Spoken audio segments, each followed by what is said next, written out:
capsule numéro 3 sur l'amour de soi-même. Donc, se parler comme tu parlerais à ta meilleure amie. Ça, c'est quelque chose qui est vraiment pas facile parce que pourtant, ça a l'air si simple. Dans le principe, dans la compréhension, on le sait.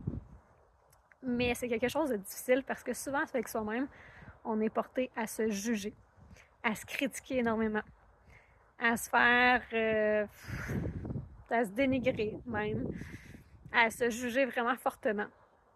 Donc, quand ça arrive, quand tu vis quelque chose de difficile, une situation pas facile dans ta vie, soit par rapport aux finances, par rapport à ta vie personnelle, par rapport à ton énergie, que tu vis du stress, quoi que ce soit, pose-toi la question. Si c'était ta meilleure amie qui vivait exactement la même situation que toi, qu'est-ce que tu lui dirais? Qu'est-ce que tu ferais pour elle?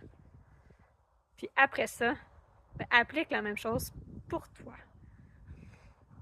C'est le meilleur conseil que je peux te donner. Et c'est quelque chose que, même si j'ai travaillé sur moi depuis plusieurs années, que je dois encore travailler, c'est encore un petit peu ma faiblesse, je dirais, parce que je suis très bonne pour me juger puis d'être parfois dure avec moi-même. Mais il faut toujours garder en tête de se parler comme on parlerait à notre meilleur ami. Inverse la situation, exemple que c'est mon ami, une telle, qui vit ça. Qu'est-ce que je lui dirais? Sûrement pas la même chose que tu te dis à toi-même.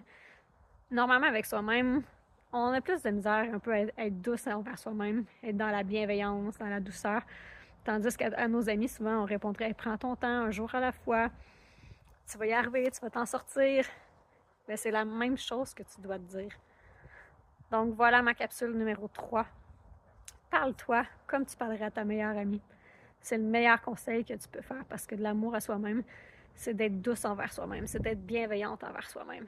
C'est de s'accorder des moments de douceur, de détente. Puis oui, il n'y a personne de parfait. Personne.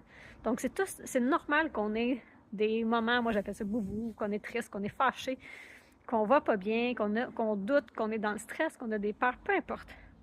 C'est normal. Puis c'est correct. Puis il faut s'accueillir comme ça, puis accueillir aussi nos émotions, ce qu'on vit. Puis après ça, bien, on remonte la pente tranquillement avec douceur et amour. À bientôt!